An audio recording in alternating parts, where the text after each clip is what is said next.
सुप्रभात बच्चों, आप सबों का उन्नयन बांका में एक बार फिर से स्वागत है। मैं रघुवीर कुमार +2 उच्च विद्यालय धोरैया पटवा श्री पाथर में कार्यरत हूँ। तो पिछले क्लास में हम लोगों ने समुच्चय के बारे में क्लास 11th के पहले अध्याय का समुच्चय के बारे में जाने थे।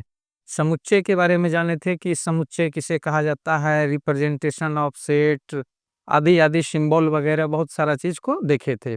तो आज का जो क्लास हम लोग देखेंगे, आज के क्लास में हम लोग समुच्चय में समुच्चयों के प्रकार पर विचार करेंगे। आज के क्लास में हम लोग समुच्चयों के प्रकार पर विचार करेंगे। समुच्चय कितने प्रकार के होते हैं? तो समुच्चय का जो है बच्चों कोई निश्चित प्रकार नहीं है। ऐसा नहीं कि समुच्चय 2 प्रकार का होता है, 4 प्रकार का होता है या 10 प्रकार का होता है। समुच्चयों का कोई निश्चित प्रकार नहीं है। समुच्चय निम्नलिखित प्रकार के होते हैं। तो जानेंगे समुच्चयों के प्रकार। तो समुच्चय कितने प्रकार के होते हैं? समुच्चय निम्नलिखित प्रकार के होते हैं। फर्स्ट, रिक्त समुच्चय। पहला क्या है? रिक्त समुच्चय। दूसरा एकल समुच्चय। तीसरा युग्म समुच्चय। चौथा परिमित समुच्चय। पांचवा अपरिमित समुच्चय। तो हम लोग समुच्चय में ये पांच समुच्चय के बारे में जानेंगे और भी समुच्चय के बारे में जानेंगे।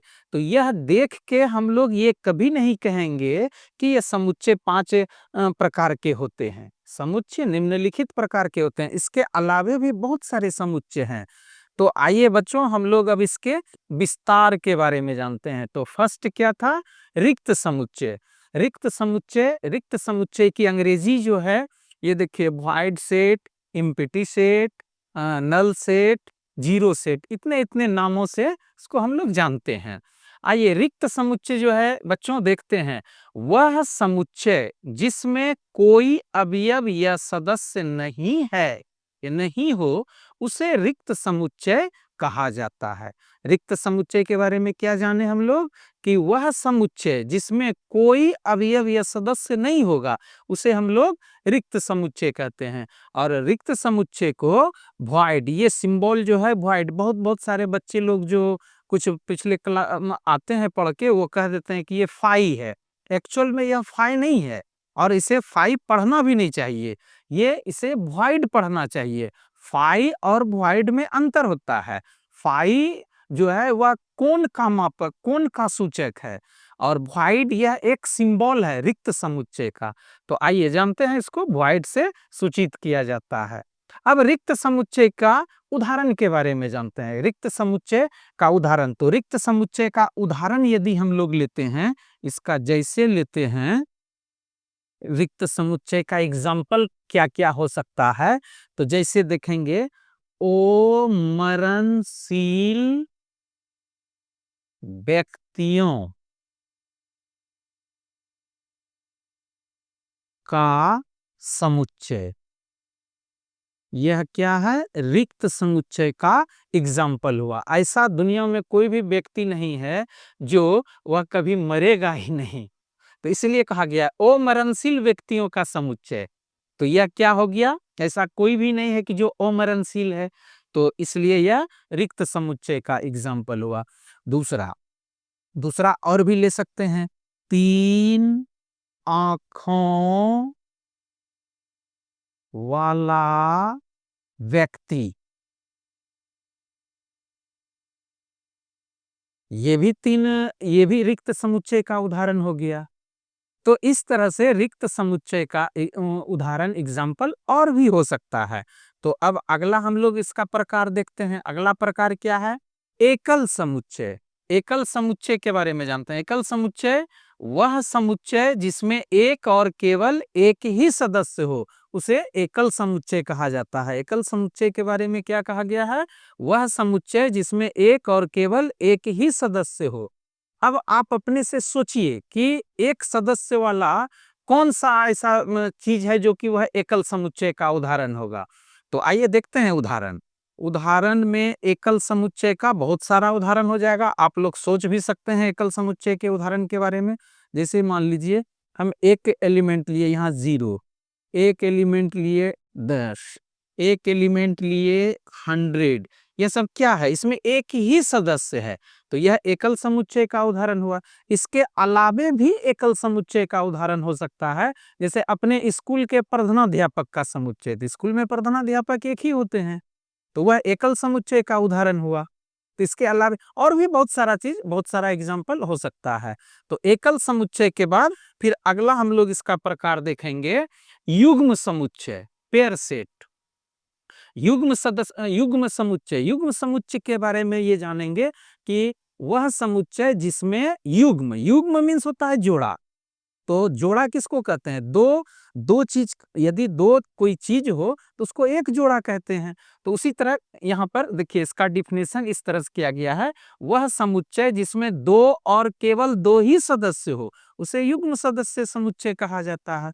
और युग्म सदस्य समुच्चय का उदाहरण अब मुझे बताने की जरूरत नहीं, आप खुद सोच सकते हैं। जैसे 1 2 0 1, और अपने शरीर में आप देखिए युग्म समुच्चय का ऐसा कौन कौन सा उदाहरण है जो कि युग्म समुच्चय का उदाहरण है। तो अपने आंखों का समुच्चय युग्म सदस्य का समुच्चय का उदाहरण हुआ। कानों का समुच्चय युग्म समुच्चय का उदाहरण हुआ। बहुत सारा ऐसा पार्ट्स है जो कि हम लोग युग्म सदस्य समुच्चय के युग्म समुच्चय का उदाहरण के रूप में दे सकते हैं। तो इसमें भी कहीं कोई प्रॉब्लम नहीं होना चाहिए, बहुत क्लियर है ये। और अगला देखते हैं। अब इस तरह से जब युग्म समुच्चय हो गया, तो युग्म समुच्चय मतलब जिसमें दो सदस्य होते युग्म कहलाया। तब तो इस आधार पर जिसमें तीन सदस्य होगा वो त्रिसदस्य समुच्चय होगा, चार होगा तो चतुर्थ समुच्चय होगा, पंच होगा तो इस तरह से समुच्चय को हम लोग डिफाइन नहीं कर पाते हैं। और जब डिफाइन नहीं कर पाते हैं तो उसी आधार पर हम लोग अगला एक समुच्चय का प्रकार देखते हैं, परिमित समुच्चय। परिमित समुच्चय क्या हो गया कि वह समुच्चय जिसमें सदस्यों की संख्या को गिना जा सकता है उसे हम लोग क्या कहते हैं, परिमित समुच्चय कहते हैं। तो ध्यान रहे बच्चों, क्या कहा गया कि वह समुच्चय जिसमें सदस्यों की संख्या को गिना जा सकता है उसे परिमित समुच्चय कहा जाता है या कहलाता है या कहते हैं, जो कहिए सारा सही है।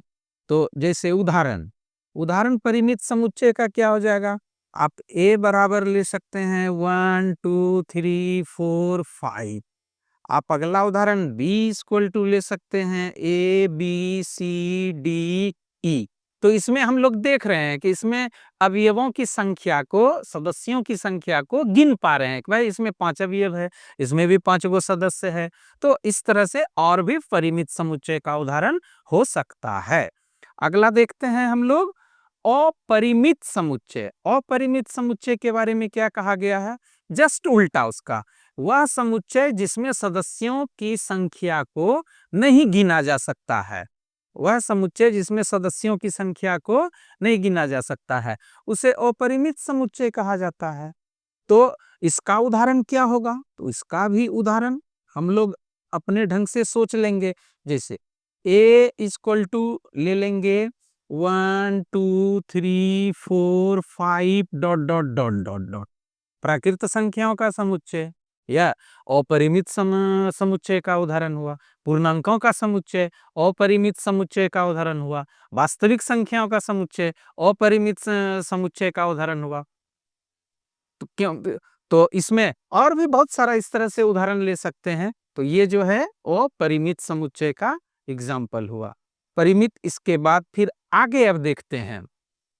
तो इस तरह से समुच्चयों का प्रकार को हम लोगों ने देखा कि, लेकिन याद रहे बच्चों कि समुच्चय का कोई निश्चित प्रकार नहीं है। ये कभी हम लोग नहीं कहेंगे कि समुच्चय, हमने आपको 5 प्रकार का समुच्चय पढ़ाया तो ये कभी नहीं कहेंगे कि समुच्चय 5 प्रकार के होते हैं। समुच्चय निम्नलिखित प्रकार के होते हैं। अब भी हम लोग आगे और भी विशेष प्रकार के समुच्चय को देखेंगे।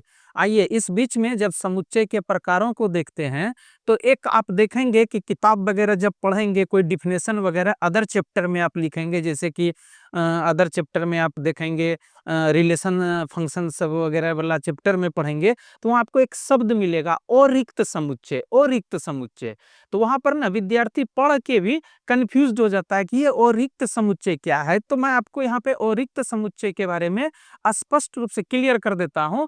अरिक्त रिक्त समुच्चय, देखिए वह समुच्चय जिसमें कम से कम एक अवयव हो, यानी कोई भी समुच्चय होगा कम से कम एक अवयव भी होगा तो वह अरिक्त समुच्चय कहलाएगा। और रिक्त समुच्चय के बारे में तो जान ही गए थे, जिसमें कोई सदस्य नहीं हो। उसी तरह परिमित आप देखेंगे और फिर समुच्चय वगैरह में सवाल वगैरह बनाएंगे। समुच्चय में आगे के चैप्टर में आप देखेंगे, उसमें कार्तीय गुणन वगैरह पढ़ेंगे तो आपको एक सिंबल, एक संकेत का बराबर यूज होगा, number of A, number of B. तो उस वक्त वहां पे भी बच्चे लोग कंफ्यूज कर जाते हैं कि आखिर ये है क्या, इसको पढ़ा किया जाता है। तो इसके बारे में भी मैंने आपको यहाँ पर ही बता देता, चूंकि परिमित समुच्चय से रिलेटेड है इसलिए यहाँ पर हम बताना इसको उचित समझ रहे हैं। तो देखिए, परिमित समुच्चय के अवयवों की संख्या यानी cardinal number of a finite set. तो होता क्या है कि किसी परिमित समुच्चय मीन्स क्या हुआ, जिसमें अवयवों की संख्या को गिन सकते हैं। तो किसी परिमित समुच्चय ए के अवयवों की संख्या समुच्चय ए का कार्डिनल नंबर कहलाता है। और इसको कार्डिनल नंबर को, समुच्चय ए के कार्डिनल नंबर को हम लोग नंबर ऑफ ए से सूचित करते हैं, नंबर ऑफ ए से सूचित किया जाता है।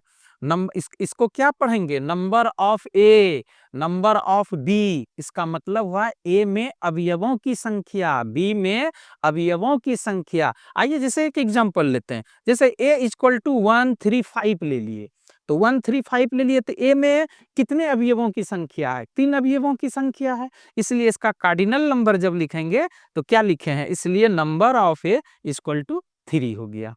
और कहीं कोई दिक्कत नहीं। तो आइए सर हम लोग समुच्चय के प्रकार में और कुछ विशेष प्रकार का समुच्चय को जानेंगे। देखिए, समुच्चयों का समुच्चय, set of sets, set of sets के बारे में, समुच्चयों का समुच्चय के बारे में जानेंगे कि वह समुच्चय जिसमें किसी समुच्चय का, ध्यान से देखिएगा इसको, कह क्या रहा है, यहां दोहरी बात बोली जा रही है। वह समुच्चय जिसमें किसी समुच्चय का प्रत्येक सदस्य भी एक समुच्चय हो तो उसे समुच्चयों का समुच्चय कहते हैं।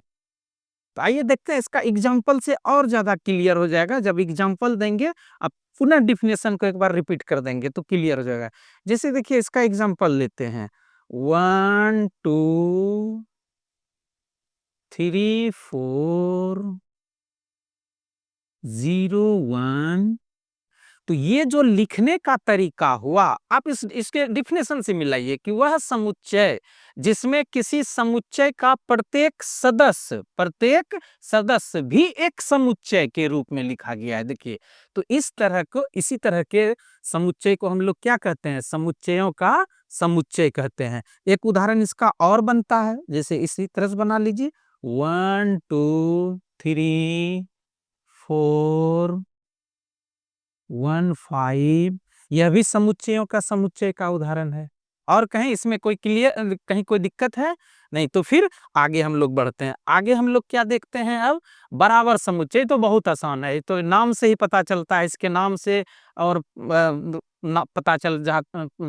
पता चल पा रहा है कि ये क्या है, इक्वल सेट्स के बारे में। तो बराबर समुच्चय क्या होगा, दो समुच्चय लेंगे ए और बी, दो समुच्चय ए और बी बराबर समुच्चय कहलाता है यदि दोनों में हूबहू वही सदस्य हो। ध्यान से देखना है, दोनों में हूबहू वही सदस्य हो। और बराबर समुच्चय को हम लोग ए इक्वल टू बी से सूचित करते हैं। तो जैसे इसका एग्जाम्पल लेते हैं, बराबर समुच्चय का एग्जाम्पल क्या होगा, जैसे ए इक्वल टू ले लिए हम, मान लीजिए ए बी सी ले लिए, और एक दूसरा ले लिए यहाँ पर सी बी ए, इसी को उलट के लिख दिए। तो देखिए लिखा भले गया है उल्टा, लेकिन यह जो है यह बराबर समुच्चय का एग्जाम्पल हुआ, फिर आगे देखते हैं, अगला एग्जाम्पल देखते हैं गुण प्रकटीकरण में। ठीक है, तो अगला एग्जाम्पल इसका गुण प्रकटीकरण में देखते हैं, एक्स सच दैट एक्स शब्द 10 का एक अक्षर